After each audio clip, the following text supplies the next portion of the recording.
Hello and welcome back to my channel. Today we're going to be talking about all things social media management, okay? Because a lot of people look at social media managers like me and they're like, that just seems like such a made up job. What do you mean you just post videos for people? Like, how hard can that be, you know? And let me tell you, it is a lot harder than you may think. I actually think it's pretty simple and maybe even easy, but I think it's just a lot of work. Like, I feel like anyone can do it, but it's just a lot of time and a lot of work. So I thought, hey, I'm gonna tell you what I do as a social media manager, because you're probably wondering, what do they do? And maybe you are looking into being a social media manager. You probably have a couple of questions. I have 3 main questions that I'm guessing you are probably asking, because these are the questions that I asked when I first started looking into being a social media manager. So the first question is obviously, what does a social media manager even do? So that's chapter 1, because we're gonna do fun little chapters for this video. Number 2, how do social media managers make money? I'll go through pricing, bundles, all that fun stuff. Number 3, do you need experience or a degree to be a social media manager? So those are the 3 chapters that we are going to go through with this video. Now, I'm just going to speak from my experience. Everyone's different. And don't forget that if you find any of this helpful, please let me know down in the comments, like and subscribe so that other people can find this channel as well. So without further ado, let's get into it. Okay, so first things first, we need to talk about the role of a social media manager within a business, and specifically the sales funnel, because a business isn't going to just hire a social media manager just for funsies. They're hiring a social media manager, obviously, to help with sales. However, it's really important to mention, hey, I'm actually not in charge of your sales and I can't always directly impact them. So here is a sales funnel. As you will notice, social media managers are at the top. This is the awareness stage of the sales funnel. So this is the part where we're just getting the word out. We just want people to know who we are. And then from there, when they go and visit the website, look into the business itself, that way they're doing their research and then they get to this final decision buying stage where they're like, okay, I'm gonna buy this product or service. So this is really important when you are signing on a new client or working with a business, or you're a business who has hired a social media manager, is to make sure that your expectations are realistic, because the reality is that a social media manager in social media is not going to save a dying business. Unfortunately, I wish it wasn't that way. But if the business isn't good and healthy in and of itself, a social media manager cannot do anything. No matter how viral you go, how many followers you have, how great content you are making, because if you don't have a product or service that people want, you're not going to be able to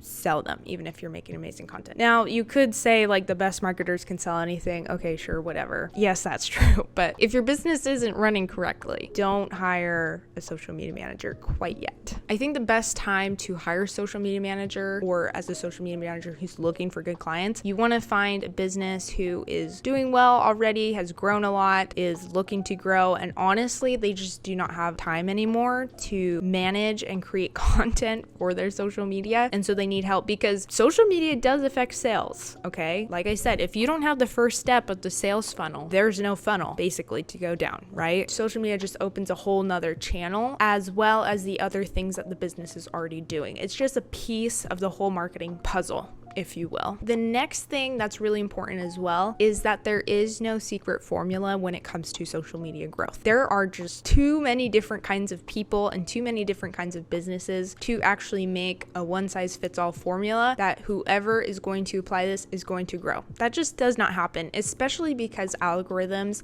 are changing all the time, and every time people kind of figure it out, it'll change again. And the reason it does that is so that you aren't seeing the same kind of content over and over again. So part of the process of growing your social media and being a social media manager is finding what kind of strategy works for this kind of business. You know, how often should we be posting that would work for this business? For an influencer, you probably want to be posting every single day. If you're posting every single day for a local business, that's actually going to do a lot worse. For a local business, you're going to want to be posting 2 or 3 times a week, and then maybe a couple stories as well. People just don't want to be bombarded by their local business all the time. Sorry. So part of finding the strategy, the very first thing is you need to identify who is the person that we're trying to reach. If you don't know who your target market is, never going to succeed. And so that's the very first step in creating content, creating a strategy, knowing how many times to post, knowing what kinds of things to post, knowing what channels to post on. Are you posting on YouTube, or are you posting on TikTok, or are you posting on Instagram? All those things depend on who that person is targeting. And this is why it's so different for each business, because a floral shop is going to target different people than a golf course. Those are just two different demographics, and the strategies are going to be different. So that takes time. That just takes trial and error. So the way that we as social media managers are able to measure how well we're doing and the success, it can't be through sales, and it can't always be through views, because again, the algorithm is so different, and it just takes time to get to know, okay, what's going to work. Often through, okay, how's the conversion, or, engagement? Are we gaining followers? Are we losing followers? How many likes are we getting in reference to how many views we're getting? How many comments are we getting? How many shares? How many saves? All those things, if we are not seeing those increase, that means we need to do something different and try different things. If we're seeing that steady growth, you probably shouldn't try anything too crazy, right? And also, it's important to also stay true to that business. What's the business's brand voice? What kind of content do we need to do? We're probably not going to be doing comedy sketches if we are an artisan bakery, for example. And then on top of that, where are those people? When we're trying to target people for the floral shop, we're probably going to be more on Instagram than we are going to be on X. So different channels target different kinds of people.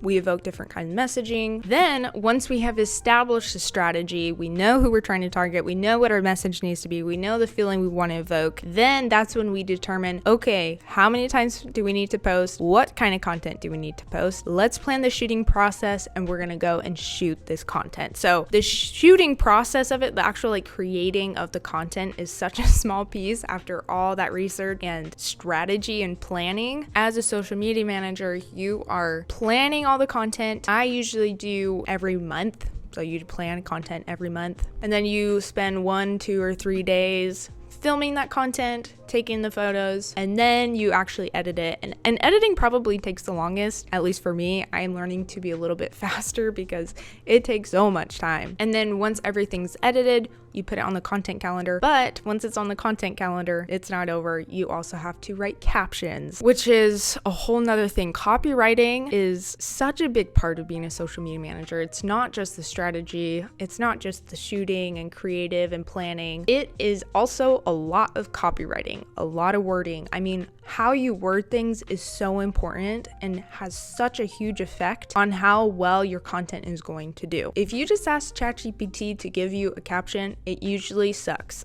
So you also have to learn how to create amazing captions with ChatGPT, knowing what kind of prompts to use and all that stuff. So I do have some templates down below if you're interested in kind of getting into all that, learning how to do that, or you just booked your first client, you're kind of looking for ideas. I have some templates down below. But yeah, I love Notion. It's all I use. And something that's really important as a social media manager is you want to keep things as simple and clean as possible. So that's what I do. Here's a sneak peek of what my Notion content calendar looks like for my clients.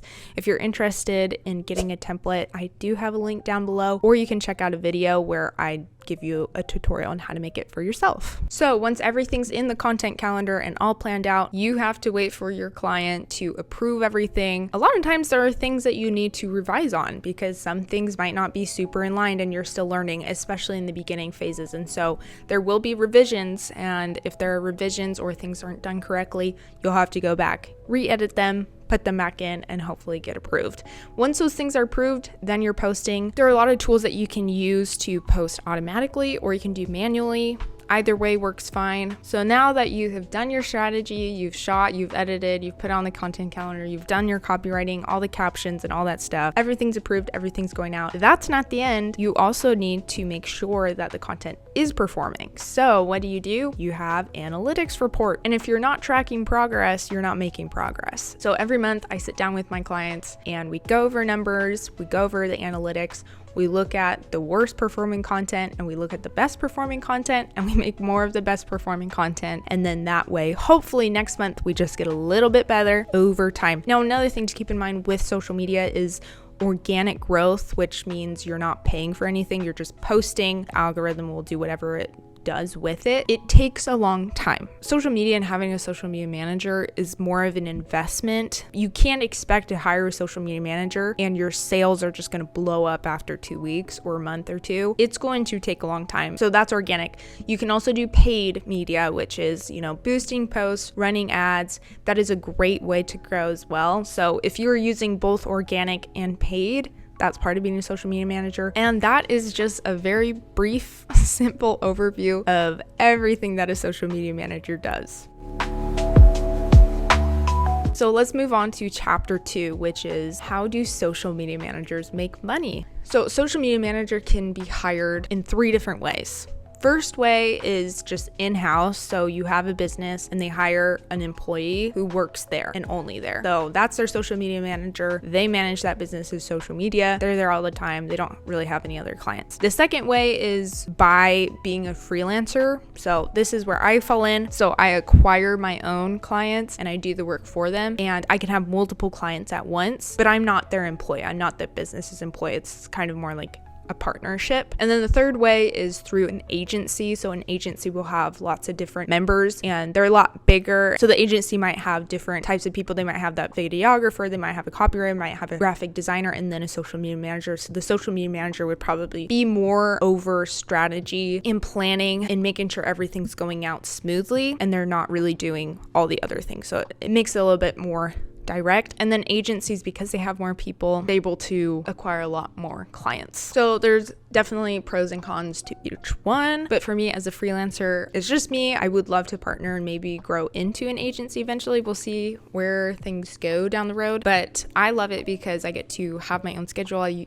work from home and then once or twice a month, I'm going and shooting with my client. But as a freelancer, for me, I don't really do it hourly. I do it by package and by month. So I do monthly cadences. My very first client, I charged $400 a month, which is very, very, very low, but that's pretty normal if you're first starting out. So that's determined by expertise. That's determined by how many posts, how much time you're spending, how valuable the social media manager's work is. The way that I have found clients is actually through cold emailing. I have loved cold emailing. Also through Instagram. Instagram's great. I've recently been able to get opportunities through there just by posting what I'm doing. I really don't post enough on there. If I did, I'd probably get more stuff. But yeah, I feel like Instagram and cold emails have been the best for me, but there's a lot of different ways you can do it too. DMs, and also just talking to people you know about being a social media manager. Another way that social media managers can also make money is just through projects. So for example, I do website design, so I've gotten paid for that, again, just project based. I design a website, I get paid for that.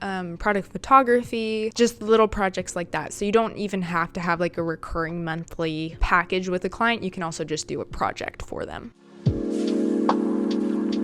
All right, let's move on to chapter 3, which is, do you need experience or a degree to become a social media manager? The answer is yes and no. No, you don't need a degree. I started being a social media manager my junior year of college. So I started while I was in college. I did get a degree in marketing. I have not really used my degree to get clients, at least that I know of. I mean, it's on my portfolio, but it's really just through results that you have. And so if you think that being a social media manager is just a quick, rich fix kind of thing, it is not. It takes a lot of time and you do need some proof and some experience to get your first clients. That's just kind of how it is. But it's really easy. I mean, all you have to do is you just have to get results, which means make an account, post on it, learn how to grow it, learn how to edit, get some results, put it on a portfolio, and then start emailing businesses. And that is a great way. And that's how I was able to get my first clients. So it definitely takes a couple months to be able to get there. But I think it's also really important to start growing your own account because you're not going to have pressure of like doing really well. And also it's going to let you know if you actually do want to do it. It's not for everybody. And like I said, it's not necessarily difficult. Like I think the strategy part of it is definitely difficult because you have to be really creative and kind of change and think outside the box. But in terms of creating content and posting, it's not hard. It's just a lot of time. Like it's just time consuming. So that's just going to let you know if you do want to do it. I didn't take any courses either. The way that I learned, I think honestly the best way to learn is just to start an account and post, and then also find a family or friend or local business and offer to run their social media for free and see what you can do for them. That way you have your own account that you can put on your portfolio with your own results, and then also the friend's business and a testimonial. And also to keep in mind, when you are pitching, you're gonna have to start at like $400 or $500 per month when you're first starting out. And then once you get more clients and more experience, then you're able to up your prices. But just be realistic that you're gonna have to start a little bit lower and then just build up from there as you get better over time. The best information is here on YouTube, so this is great that you're watching. I do have a lot of videos about social media if you want to check that out. I also love Latasha James. She was probably the only one that I really like learned how to do. Her stuff is amazing. So that is like free content is amazing. I think she does have like a course and stuff too that looks amazing too. So if you do want to invest your money, that is definitely the place to do it. I hope that this was helpful for you. I hope that this answered a couple of your questions. Let me know if there's anything that I missed or any questions that you may have that you want me to talk about. And yeah, I love being a social media manager. It is so fun, and I feel like having clients is so nice because you're able to have your own schedule. You can have as many clients as you want, you can have as less as you want, which means it's just how much time you want to put in. If I missed anything, please let me know down below. And thank you so much for watching. I will talk to you next time. Bye.